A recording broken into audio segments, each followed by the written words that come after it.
भारतीय संविधान के इतिहास में कुछ ऐसे मामले हैं जिन्होंने केवल किसी एक व्यक्ति के जीवन को नहीं बल्कि पूरे देश की न्याय व्यवस्था को प्रभावित किया है। ऐसा ही एक ऐतिहासिक मामला है ए.के. गोपालम बनाम मद्रास राज्य 1950। लेकिन सवाल यह है कि अगर सरकार को लगे कि कोई व्यक्ति देश की सुरक्षा के लिए खतरा है तो क्या सरकार उसे बिना सामान्य मुकदमे के हिरासत में रख सकती है? और अगर ऐसा किया जाता है तो उस व्यक्ति की व्यक्तिगत स्वतंत्रता का क्या होगा? जैसा कि देश में बहुत सारे लोग हैं जिन्हें बेवजह बिना मुकदमा चलाए जेल में रखा गया है। इस वीडियो को शुरू करने से पहले मैं आप लोगों को एक बात और बता देना चाहता हूं कि हम 40 वीडियो की सीरीज बना रहे हैं जिसमें जजमेंट पर बात करेंगे। अगर वीडियोस को आप देखना चाहते हैं तो हमारे साथ जरूर बने रहिए और चैनल को जरूर सब्सक्राइब कर लीजिए। अब चलते हैं आगे। एलियट कटियारी गोपालम, जिन्हें हम ए.के. गोपालम के नाम से जानते हैं, भारत के प्रसिद्ध कम्युनिस्ट नेता में से एक थे। उनका जन्म 1904 में हुआ था। प्रारंभिक जीवन में वे एक शिक्षक थे, लेकिन बाद में स्वतंत्रता आंदोलन और राजनीति में सक्रिय हो गए। ब्रिटिश शासन के दौरान उनकी राजनीतिक गतिविधियों के कारण उन्हें कई बार गिरफ्तार किया गया। स्वतंत्रता के बाद भी वे सरकार की नीतियों के मुखर आलोचक बने रहे। लेकिन इस मामले को समझने के लिए हमें उस समय के भारत की परिस्थितियों को समझना होगा। भारत को स्वतंत्र हुए केवल कुछ वर्ष ही हुए थे। देश विभाजन की त्रासदी से गुजर रहा था। कई जगहों पर सांप्रदायिक तनाव और सरकार के सामने कानून व्यवस्था तथा राष्ट्रीय सुरक्षा की बड़ी चुनौती थी।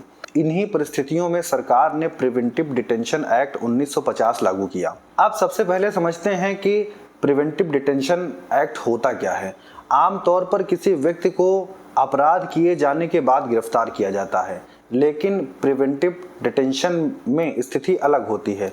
यहाँ उद्देश्य किसी व्यक्ति को भविष्य में संभावित हानिकारक गतिविधियों से रोकना होता है।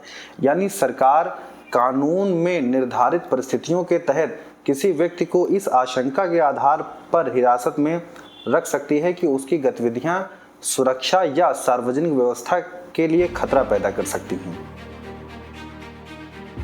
ए.के. गोपालन ने अपनी हिरासत को चुनौती दी। उनका तर्क था कि उनकी व्यक्तिगत स्वतंत्रता का हनन हुआ है और निवारक निरोध से संबंधित कानून संविधान के मौलिक अधिकारों के अनुरूप नहीं है। इसीलिए उन्होंने संविधान के अनुच्छेद 32 के तहत सर्वोच्च न्यायालय का दरवाजा खटखटाया। अनुच्छेद 32 व्यक्ति को अपने मौलिक अधिकार के उल्लंघन की स्थिति में सीधे सर्वोच्च न्यायालय जाने का अधिकार देता है। Doctor B R. अम्बेडकर ने इसे संविधान का हृदय और आत्मा कहा था। अब इस मामले का सबसे महत्वपूर्ण हिस्सा आता है। इस विवाद में मुख्य रूप से अनुच्छेद 19, 21 और 22 सामने आए। अनुच्छेद 19 नागरिकों को विभिन्न स्वतंत्रता प्रदान करता है, जैसे कि अभिव्यक्ति की स्वतंत्रता, शांतिपूर्वक सभा करने की स्वतंत्रता और संगठन बनाने की स्वतंत्रता। अनुच्छेद 21 कहता है कि किसी व्यक्ति को उसके जीवन या व्यक्तिगत स्वतंत्रता से केवल कानून द्वारा स्थापित प्रक्रिया के अनुसार ही वंचित किया जा सकता है। यही प्राविधान इस मामले के केंद्र में था। अनुच्छेद 22 गिरफ्तारी और निरोध से जुड़े संवैधानिक संरक्षण प्रदान करता है। लेकिन यहाँ एक महत्वपूर्ण बात समझना जरूरी है। अनुच्छेद 22 में सामान्य गिरफ्तारी और प्रिवेंटिव डिटेंशन के लिए अलग अलग संवैधानिक व्यवस्थाएं हैं। गोपालन की ओर से मुख्य रूप से यह तर्क दिया कि निवारक निरोध प्रिवेंटिव डिटेंशन से उनकी व्यक्तिगत स्वतंत्रता प्रभावित हुई है। उनकी ओर से यह भी तर्क दिया गया कि मौलिक अधिकारों को पूरी तरह अलग अलग कंपार्टमेंट्स की तरह नहीं देखा जाना चाहिए। यदि किसी कानून का प्रभाव किसी व्यक्ति की स्वतंत्रता पर पड़ता है तो उसकी संवैधानिकता को व्यापक मौलिक अधिकारों की कसौटी पर परखा जाना चाहिए। यही सवाल आगे चलकर भारतीय संवैधानिक कानून के विकास में बेहद महत्वपूर्ण बना। सरकार की ओर से मुख्य जोर राष्ट्रीय सुरक्षा और वैधानिक प्रक्रिया पर था। सरकार का तर्क था कि यदि हिरासत किसी वैध कानून के तहत की गई है तो केवल इस आधार पर उसे असंवैधानिक नहीं कहा जा सकता है कि इससे व्यक्तिगत स्वतंत्रता प्रभावित हो रही है। एक महत्वपूर्ण संवैधानिक प्रश्न यह भी था कि क्या अनुच्छेद 19, 21 और 22 को एक साथ पढ़ा जाना चाहिए या प्रत्येक की अपनी स्वतंत्र संवैधानिक भूमिका है। अब मामला सर्वोच्च न्यायालय के सामने था। मुख्य प्रश्न थे कि क्या प्रिवेंटिव डिटेंशन एक्ट 1950 संविधान के अनुरूप था क्या अनुच्छेद 19 और अनुच्छेद 21 को एक साथ पढ़ा जाना चाहिए? व्यक्तिगत स्वतंत्रता की संवैधानिक सुरक्षा का दायरा कितना व्यापक है? सर्वोच्च न्यायालय ने बहुमत के आधार पर फैसला सुनाया। बहुमत का दृष्टिकोण यह था कि संविधान के मौलिक अधिकारों की अपनी अपनी स्वतंत्र संवैधानिक सीमाएं और क्षेत्र हैं, इसलिए किसी कानून की संवैधानिक वैधता को संबंधित मौलिक अधिकारों के संबंध में परखा जाना चाहिए। अनुच्छेद 21 में उस समय मौजूद प्रोसीजर एस्टेब्लिश्ड बाय लॉ को न्यायालय ने अपेक्षाकृत औपचारिक अर्थ में देखा। इस दृष्टिकोण के आधार पर गोपालन की मुख्य चुनौती सफल नहीं हुई, लेकिन इस फैसले में एक महत्वपूर्ण असहमति भी थी। न्यायमूर्ति फजल अली ने मौलिक अधिकारों को अधिक व्यापक और परस्पर संबंधित तरीके से देखने का दृष्टिकोण अपनाया।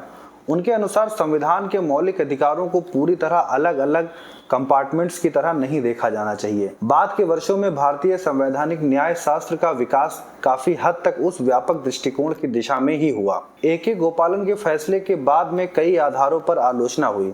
आलोचकों के अनुसार व्यक्तिगत स्वतंत्रता की व्याख्या बहुत संकीर्ण थी, मौलिक अधिकारों के बीच संबंध को पर्याप्त महत्व नहीं दिया गया था, और सबसे महत्वपूर्ण बात, न्यायालय ने आर्टिकल 21 में प्रोसीजर एस्टैब्लिश्ड बाय लॉ को उस समय उतना व्यापक नहीं बनाया जितना बाद के मामलों में किया गया। अब आते हैं इस कहानी के सबसे महत्वपूर्ण अगले अध्याय पर। सन 1978 में आया मेनका गांधी बनाम भारत संघ। इस मामले ने सर्वोच्च न्यायालय के आर्टिकल 21 की आख्या को काफी व्यापक कर दिया। न्यायालय ने कहा कि व्यक्तिगत स्वतंत्रता को प्रभावित करने वाली प्रक्रिया केवल कानून में लिखी हुई होना पर्याप्त नहीं है, उसे फेयर, जस्ट एंड रिस्पॉन्सिबल भी होना चाहिए। साथ ही न्यायालय ने अनुच्छेद 14, 19 और 21 के बीच महत्वपूर्ण संवैधानिक संबंध को भी स्वीकार किया। यहीं से भारतीय संविधान में ड्यू प्रोसेस जैसी सब्सटेंसिव कॉन्स्टिट्यूशनल प्रोटेक्शंस की दिशा में मजबूत हुई। अगर इसे एक लाइन में समझें तो ए.के. गोपालन ने आर्टिकल 21 की शुरुआत अपेक्षाकृत संकीर्ण व्याख्या को दर्शाया, जबकि मेनका गांधी ने व्यक्तिगत स्वतंत्रता की संवैधानिक सुरक्षा को काफी व्यापक बना दिया। अगर आप LLB, UPSC, PCSJ सर्विसेज की तैयारी कर रहे हैं तो इन पॉइंट्स को जरूर याद रखिए। ए.के. गोपालन बनाम मद्रास राज्य केवल एक व्यक्ति की हिरासत से जुड़ा हुआ मामला नहीं था, यह भारतीय संविधान के उस बड़े प्रश्न से जुड़ा था, राज्य की शक्ति और व्यक्ति की स्वतंत्रता के बीच संतुलन कैसे बनाया जाए। 1950 में न्यायालय ने मौलिक अधिकारों की एक अपेक्षाकृत अलग अलग औपचारिक व्याख्या अपनाई, लेकिन बाद में संवैधानिक विकास, विशेषकर मेनका गांधी के फैसले ने व्यक्तिगत स्वतंत्रता की सुरक्षा को कहीं अधिक व्यापक बना दिया, और यही कारण था कि ए.के. गोपालन आज भी भारतीय संवैधानिक कानून के इतिहास में एक महत्वपूर्ण मील का पत्थर है। अगर आपको यह वीडियो इंफॉर्मेटिव लगा हो तो इसे लाइक करिए, शेयर करिए, और ऐसे ही कॉन्स्टिट्यूशनल लॉ या जजमेंट के महत्वपूर्ण मामलों के लिए चैनल को सब्सक्राइब करिए।